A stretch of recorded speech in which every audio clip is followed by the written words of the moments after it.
Hi, I'm Aubrey, a super smart girl with an IQ of 200, and you should be ready for my mind-blowing story. Before I continue, please like and subscribe. I grew up in a small village in the countryside where people farm for a living. My family struggled to put food on the table, so I could only attend a monastery school. But since childhood, I've always been kind of different. The system is crashing. Please wait for a moment. The chicken is $15.55 minus 15%. Cereal is $2.49. Potatoes, laundry detergent. So the total comes to $64.85 with the discounts and tax included. Mom soon realized I was a gifted child, so she helped me skip some grades, and by the age of 5, I was already doing secondary school math. I always topped my classes, and other students would bribe me with candies to ask for help with their homework. At the age of 8, I scored 760 on the SAT math and won the spelling bee competition. I became a phenomenon in the area, and reporters even gave me the Stanford Binet IQ test, which showed I had the same intelligence as a 22-year and 11-month-old person. My parents were super proud of me, especially my dad. Dad, they all gave me Lego and comics for rewards, as if I was an 8-year-old. Yeah, they're wrong. You're 8 years and 5 months old already, little lady. He was the only one who could spark interesting conversations with me. That is, until he fell terribly ill. But good surgeons were nowhere to be found in this remote countryside, and we couldn't afford to take him to the center either. We were desperate to see his situation get worse and worse. Then he passed away, leaving us in the depths of despair. Soon after, Mom couldn't afford my school fees anymore, so I had to drop out. Aubrey, I'm so sorry. Don't worry, Mom. There's nothing the school can teach that I can't learn by myself. So she signed me up for a library membership, and turned out the best memories I cherished were here, where I could immerse myself in interesting knowledge from all around the world. I was walking down the aisle, absent-mindedly running my fingers along the spines of the books, when one caught my eye. And the memories of my dad rushed back to me. If he had been operated on, he'd not have lost. I started turning the first few pages and was captivated immediately. Then suddenly, a fiery desire sparked in my heart. I want to become a surgeon. So I studied every medical book I could find, especially the ones from this author, and decided to save money to enter medical school as soon as possible.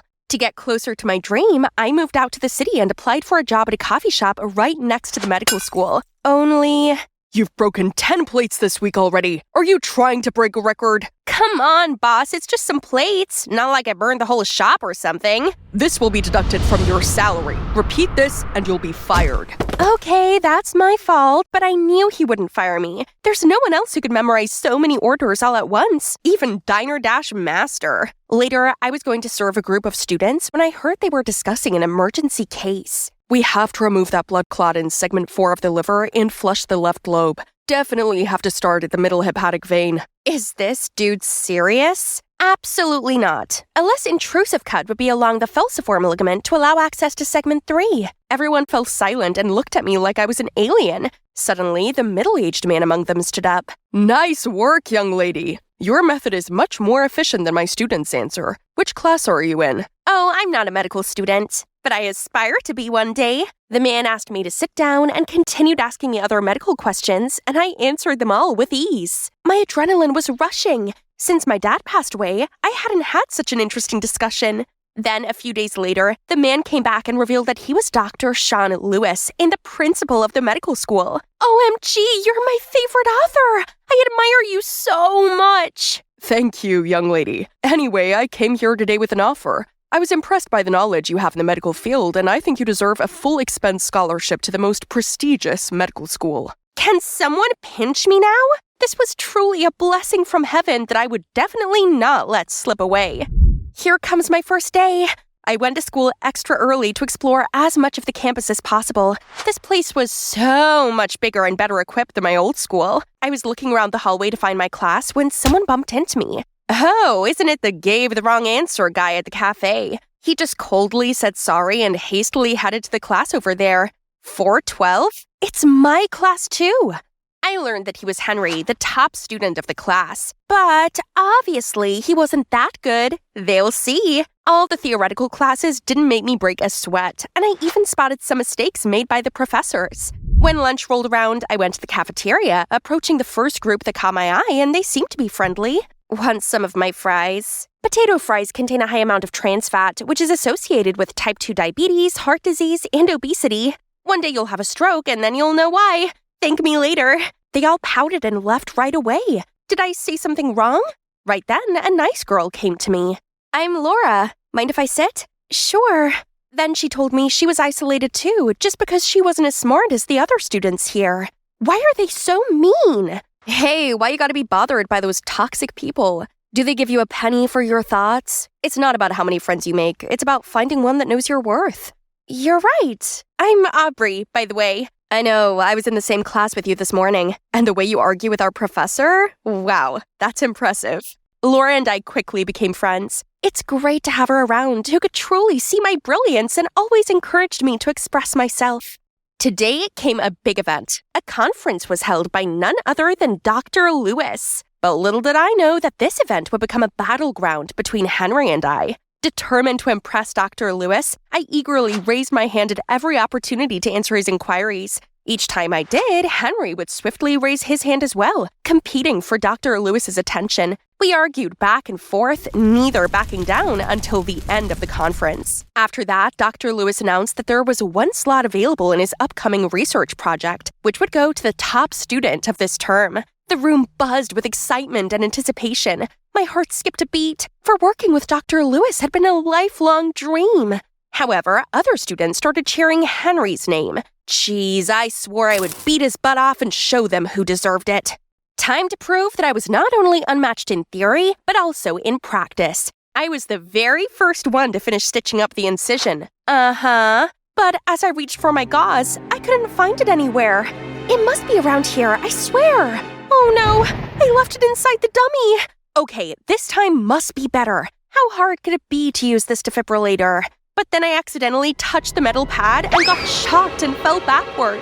I kept trying in many other practice sessions, but that sucked. Aubrey, this cast looks exactly like a chicken thigh. Do it again. But the most annoying thing was that Henry excelled in all of them, and other students started mocking me. After that, I went outside for some fresh air, and deep down, I was so disappointed in myself for all my failures. Suddenly, a hand gently patted my shoulder. It was Laura. I couldn't help but hug her and start sobbing. Laura, what if I was wrong about myself? I failed at everything and people started humiliating me. Oh, they just envy you. Nobody can beat your academic scores. That's why they gloated at your failure in practice. But that big brain of yours is what matters the most, right? Yeah? And an opportunity is coming your way. There's an intelligence contest next week. If you win, everyone will have to recognize that you're the best, including Henry. Talk about Laura, my savior. I'll try my best. Just wait and see. A few days later, Laura took me to the library in a private study room. She helped me set up my laptop and left me alone so I could focus. Good luck! I participated in an online oral contest over Skype. There was a panel of judges who asked questions, and all I had to do was answer them verbally. Easy peasy. Now I just need to wait for the results. The next day, I went to school as usual, but then suddenly was called to the principal's office. Dr. Lewis might have known about that competition and saw my name on the top list. I was about to brag about my performance when he accused me of helping other students cheat on their exam. Then he showed me a voice recording of me answering the questions. Wasn't that for the intelligence contest? But Laura said, Dr. Lewis, just wait. I can explain. I frantically called Laura, but she refused to pick up. Enough! I'm so disappointed in you. You're expelled from this moment. Feeling lost and crushed, I trudged myself to a bench in the schoolyard. Hey, are you okay? Okay? You're mocking me? Now that project slot is yours. Happy much? Get out of my sight, now! Suddenly, a stack of papers fell onto my lap. You might need this. Good luck. I believe you're not a cheater. I confusedly flipped through those papers to see that these were all of Henry's notes from this semester for practice lessons, which could not be found in normal textbooks or lectures. I kept on turning to the last page and saw a scribble. Know your worth. Something awakened inside me, so I swallowed my pride and ran after Henry. Hey, wait! I've been wrong about you the whole time. I'm sorry. Don't be. It's my fault to act competitively too. I had no bad intentions. It was just the motivation for me to study harder. I swear. But it's a pity if the medical industry loses someone like you. Well, I'm not so sure anymore. I'm used to doing everything so quickly and I can't be patient, which probably explains my clumsiness. That I can help with. Genius is 1% talent and 99% hard work, you know. Since then, I often went to Henry's house to practice. We studied together and he taught me many tips to stay calm, patient, and focused. And turns out, he's also quite the adorable type. Here you go. Thank you, Doctor. This is the best stitch I've ever had. One day, I ran into Laura at a gas station. She tried to hide, but I ran straight there to catch her. How could you trick me like that and just disappear like nothing happened? I'm so sorry, Aubrey. I was so blind and just wanted to help those who are bad at studying like me. I never expected it to be that serious and you'd get expelled. And now, why are you here? It's just the medical profession was not my thing, so I quit. But Aubrey, please forgive me. I'm really ashamed of what I did, and you were the only one who had truly been kind to me. Only when you set things straight and confess everything to Dr. Lewis. But even so, there isn't a likely chance we'll be friends again. So the next day, Henry took Laura and I to see Dr. Lewis. Aubrey, Laura, what are you both doing here? Dr. Lewis, I was the one behind the cheating case. Aubrey had no idea and didn't deserve to be punished for my fault. I've been practicing a lot too, sir. Look at these. I've been so careful with every single one. Aubrey has also helped me a lot on our project. I hope you can forgive her and grant her another chance. Dr. Lewis looked quite satisfied, but then he suddenly turned pensive and shook his head. Medical school is not where people can freely join and leave. A doctor needs an extra sharp mind and can't be fooled as easily as you were. I'm sorry, Aubrey, but you're not qualified. My heart sank to my toes, and I locked myself inside my apartment for the next couple of days. It wasn't until Henry knocked at my door that I actually went outside. He said he wanted to cheer me up and bring me to his favorite restaurant. I sat down waiting while Henry went to get the drinks. Hey! But a second later, he slipped on the stairs and fell down with a thud with all the broken glass scattering around. It's all right. I think I only twisted my ankle. Not a big deal. But my stomach dropped when I noticed a trail of blood on the floor and something protruding from his ankle. A large shard of glass. I swiftly dialed 911 while Henry winced in pain. Aubrey, you have to administer first aid. Oh, right. I called for the restaurant staff to get the first aid kit, but it was clear that the situation was dire. Henry's face grew pale as blood continued to trickle from the wound. I held the wound closed to stop the blood, but my heart felt weak. I couldn't bear to see him suffer. You trust me, Henry? What do you mean? Yes? So I immediately pulled out the toolkit that I brought around in my purse. Henry bit down on the tablecloth beside us, and I started the procedure. I maintained a steady stream of chatter, trying to distract him from the pain, but it wasn't helping. What doesn't kill you makes you stronger. What? Just to distract myself from the pain. Okay, go ahead. Stand a little taller. And done. When I looked up, there was a crowd cheering in awe and admiration. Guys, I caught the whole thing live. The video of the incident quickly went viral. That night, I tossed and turned in bed, unable to contain my excitement. I saved a human life! Reading the comments of the video filled me with a renewed sense of motivation to pursue my dream. The following morning, I was jolted awake by a notification on my phone. It was an email from Dr. Lewis himself.